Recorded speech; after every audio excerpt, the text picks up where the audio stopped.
भूतिया railway station. रात का समय था और चांदनी अपने पूरे यौवन पर थी। चांदनी की धवल रोशनी में रेलवे स्टेशन का दृश्य अत्यंत रहस्यमय लग रहा था। यह स्टेशन कालीबाड़ी नाम से जाना जाता था और यह जंगल के बीच में स्थित था। लोगों की मान्यता थी कि यह स्टेशन भूतिया है। यहाँ अक्सर अजीबोगरीब घटनाएं होती रहती थीं, जिन्हें लोग अपने आप से जोड़कर भूत प्रेत का श्रेय देते थे। गांव के बुजुर्गों का कहना था कि इस स्टेशन पर एक समय एक दुर्घटना हुई थी, जिसमें कई यात्रियों की जान चली गई थी। तब से इस स्टेशन पर रात में आवाजें सुनाई देती हैं, परछाइयां दिखती हैं और कभी-कभी तो ट्रेनें खुद ब खुद चलने लगती हैं। इन घटनाओं के कारण लोगों ने इसे भूतिया स्टेशन का नाम दे दिया था। एक दिन शहर से एक पत्रकार रवि इस स्टेशन की सच्चाई जानने के लिए वहां आया। उसने सुना था कि अगर इस स्टेशन पर रात में रुका जाए तो भूत प्रेत दिखाई देते हैं। रवि के अंदर ऐसी बातें जानने की उत्सुकता थी जो उसे इस स्टेशन तक खींच लाई थी। वह यह भी जानना चाहता था कि इस स्टेशन के पीछे की सच्चाई क्या है। रवि ने गांव के लोगों से बातें की, पर कोई भी उसे इस विषय पर बात करने को तैयार नहीं था। गांव वालों का मानना था कि इस बारे में बात करना अपशगुन है। लेकिन रवि ने हार नहीं मानी और वह स्टेशन पर रात बिताने का निर्णय लिया। वह स्टेशन पर अकेला बैठा हुआ था। चारों ओर सन्नाटा पसरा हुआ था। दूर कहीं पर उल्लू की आवाज आ रही थी, जो उस सन्नाटे को और भी डरावना बना रही थी।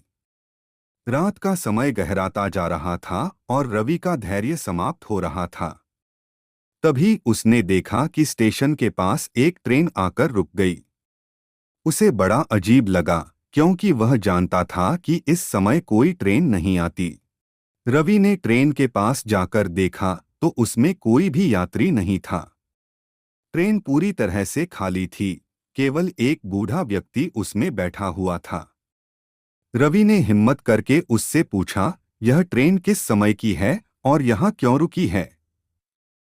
बूढ़े व्यक्ति ने मुस्कुराते हुए कहा, यह ट्रेन उन यात्रियों की है जो अपने गंतव्य तक नहीं पहुंच सके। वे अभी भी इस स्टेशन पर इंतजार कर रहे हैं। रवि को यह सुनकर अजीब लगा।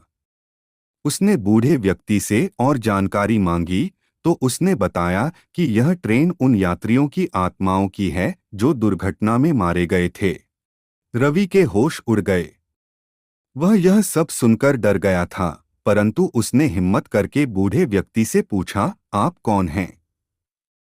बूढ़े व्यक्ति ने हंसते हुए कहा, मैं भी एक यात्री था, लेकिन अब मैं भी एक आत्मा हूँ।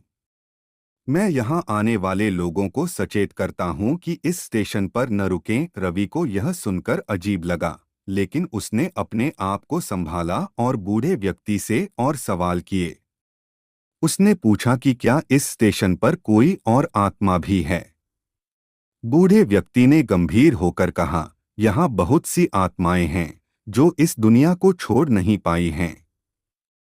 वे यहाँ फंसी हुई हैं और इस स्टेशन पर रात के समय भटकती रहती हैं। रवि ने उस समय महसूस किया कि वह गलत जगह पर आ गया था। उसे यहाँ से निकलना चाहिए था, परंतु वह वहाँ फंसा हुआ महसूस कर रहा था। रवि ने बूढ़े व्यक्ति से पूछा, क्या यहाँ से निकलने का कोई रास्ता है? बूढ़े व्यक्ति ने कहा, यहाँ से निकलने का एक ही तरीका है कि तुम अपने मन में दृढ़ निश्चय कर लो कि तुम जीवित हो और यहाँ से निकल सकते हो। आत्माएं उन लोगों को नुकसान नहीं पहुंचा सकती जो अपने मन में डर को स्थान नहीं देते। रवि ने बूढ़े व्यक्ति की बातों को ध्यान में रखते हुए खुद को साहस दिलाया और वहां से निकलने का निर्णय लिया। जैसे ही रवि स्टेशन से बाहर निकलने लगा, उसने पीछे मुड़कर देखा। वहां अब न बूढ़ा व्यक्ति था और न ही वह ट्रेन। सब कुछ गायब हो गया था। वह समझ गया था कि वह वास्तव में एक भूतिया अनुभव से गुजर चुका है। उसने तय किया कि वह इस कहानी को लोगों तक पहुंचाएगा ताकि वे इस स्टेशन से दूर रहें और सुरक्षित रहें। रवि ने अपनी यात्रा का वर्णन अपने समाचार पत्र में किया, जिसमें उसने यह भी लिखा कि यह भूतिया स्टेशन शायद उन आत्माओं का विश्राम स्थल है जो अब भी अपने सफर में हैं। उसकी कहानी ने लोगों को चौंका दिया और स्टेशन पर जाने से रोक दिया। कुछ समय बाद सरकार ने इस स्टेशन को बंद करने का निर्णय लिया ताकि वहां किसी और को नुकसान न पहुंचे। यह कहानी एक रहस्य बनकर रह गई, जिसे समय समय पर लोग याद करते हैं। कुछ लोग इसे सिर्फ एक कहानी मानते हैं, तो कुछ लोग इसे एक सच्चाई।